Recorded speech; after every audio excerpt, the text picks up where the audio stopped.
नमस्कार बंधुসকল, मोर नाम सौरभ और आपनालोके चाই আছে सौरभ टेक। আজি আমি শিকিম কিছুমান হোৱাটছআপৰ নতুন ট্ৰিক্সৰ বিষয়ে, যেটো বিষয়ে হয়তো আপোনালোকে নাজানে। আপুনি কি হোৱাটছআপৰ ষ্টেটাস চাই ভাল পায় নেকি? হয়তো বহুতে ভাল পায়।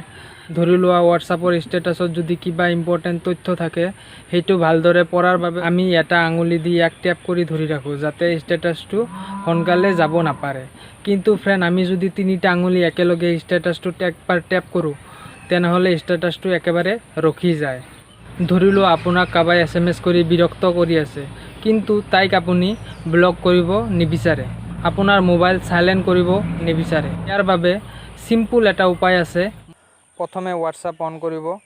হোৱাটছআপ অন হোৱাৰ পিছত ৰাইটত 3 ডটত ক্লিক কৰি সেটিংত যাব।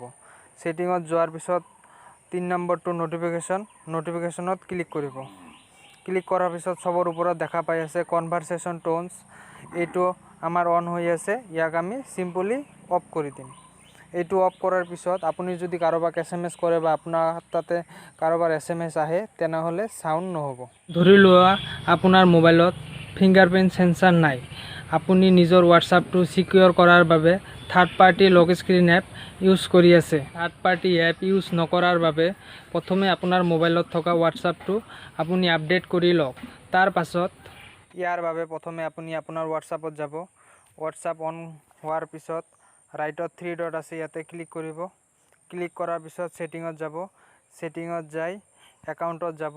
একাউণ্টত যাই প্ৰাইভেচি আছে, প্ৰাইভেচিত ক্লিক কৰিব।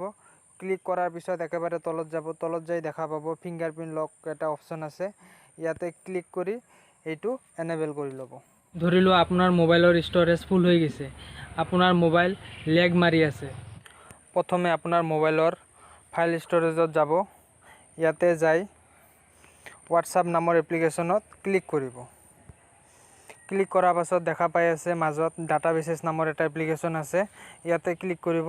ইয়াতে ক্লিক কৰাৰ পাছত যেনে দেখা পাই আছে মোৰ সব ডাটাবেছেছ মই ডিলিট কৰি দিছোঁ, কাৰণ মোৰ মোবাইলটো লেগ মাৰি আছে বাবে। সো আপোনালোকে যদি ডিলিট নামাৰে, তেনেহ'লে আপোনালোকৰ ইয়াতে থাকিব। ইয়াৰ ভিতৰত 3-4টা ৰাখি বাকি সব ডিলিট কৰি দিব।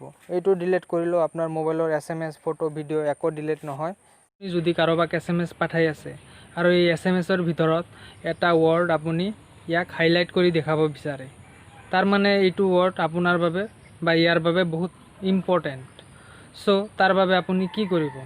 ইয়াৰ বাবে আপুনি যাক SMS কৰিব বিচাৰে সেইটোত যাব। যাই টাইপিং বক্সত কিবা এটা ৱৰ্ড লেখাৰ আগতে ষ্টাৰ মাৰি ল'ব। মাৰাৰ পিছত আপুনি লিখিব আপোনাৰ ৱৰ্ডটো, পিছত আকৌ একবাৰ ষ্টাৰ মাৰি দিব।